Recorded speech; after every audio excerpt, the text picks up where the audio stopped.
वो एक चीज जिसके पीछे आज पूरी दुनिया भाग रही है वो है पावर। चाहे वो नेता हो, आईएएस हो या कोई बड़ा बिजनेसमैन या कोई आम आदमी ही क्यों ना हो, सबको चाहिए तो बस पावर।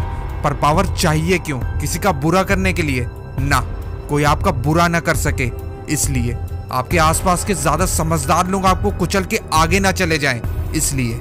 मेरे हाथ में है दुनिया की सबसे शक्तिशाली किताब जिसमें बताए गए हैं शक्ति के 48 नियम, वो नियम जो अगले कुछ मिनट में आपकी सोच बदल देगी।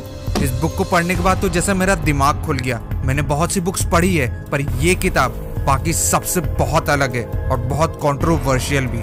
मेरे मानने में ये वो बातें हैं जो कहीं बताई नहीं जाती ना पढ़ाई जाती है, एक सीक्रेट की तरह छुपा के रखी जाती हैं ताकि पावर सबके हाथ में ना आ जाए पर इसका सीधा असर हम सबकी जिंदगी में होता है। इस किताब के पहले पन्ने पे लिखा है, अगर चालाक होने के बावजूद किसी को आपकी चालाकी ना दिखे वो है सफलता का सूत्र।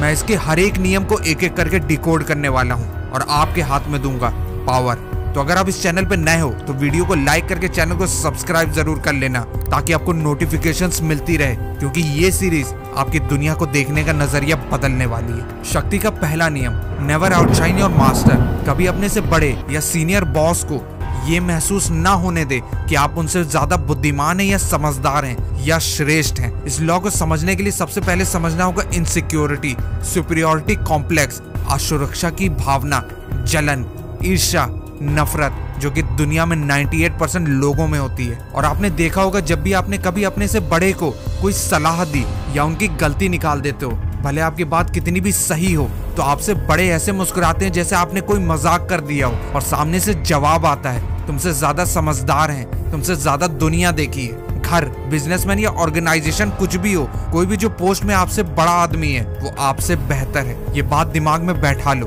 और तुम उनके नीचे काम करते हो, ये बात उनको याद दिलाते रहो। बॉस से ज्यादा समझदार दिखना शक्ति हासिल करने की राह में आपकी पहली और आखिरी गलती होगी। हो सकता है उस एग्जैक्ट मोमेंट के लिए बॉस आपकी तारीफ करने का नाटक करे पर मौका मिलते ही आपसे कम हुनरदार और बुद्धिमान व्यक्ति को प्रमोट कर दिया जाएगा। 1591 जापान के राजा हिडेयोशी के सलाहकार को गिरफ्तार करके फांसी पर चढ़ा दिया गया क्योंकि उसने अपनी वुडन स्टैचू टेम्पल के अंदर बाकी राजाओं के साथ पैलेस गेट में लगवा दी थी। खुद को उनसे बड़ा या बराबर समझने की पहली और आखिरी गलती कर दी। ये सोचने की गलती ना करना कि आज दुनिया राजा महाराजाओं के जमाने से बदल चुकी है। आज जो आपका सीनियर है, आपसे ऊपर है, वो खुद को राजा समझता है। अब मैं आपको ये नहीं कह रहा कि आप अपना इंटेलिजेंस ना दिखाओ या चुपचाप बैठे रहो, बस आपको इस सिचुएशन को अपने फायदे के लिए इस्तेमाल करना सीखना होगा। Never outshine your master. आपको इस चीज का ध्यान रखना होगा कि अपने से बड़े के साथ रहते टाइम अपनी इंटेलिजेंस छुपा के रखो। कोई भी जो आपसे बड़ा है, सीनियर है, उनके सामने कम बोलो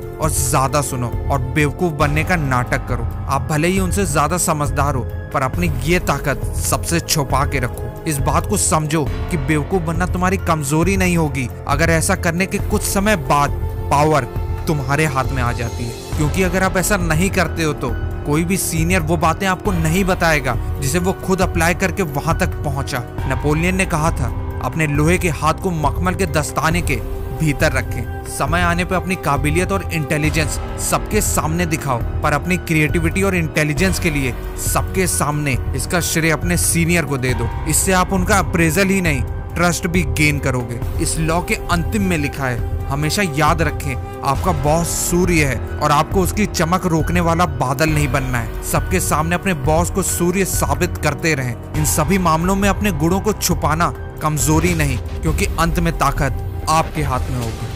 वो पावर का ये पहला नियम, नेवर आउटशाइन योर मास्टर, आपको समझ में आ गया हो। आप इससे कितना सहमत हो या नहीं हो कमेंट में जरूर बताना। जो भी है, लॉ 1 की पावर अब आपके हाथ में है।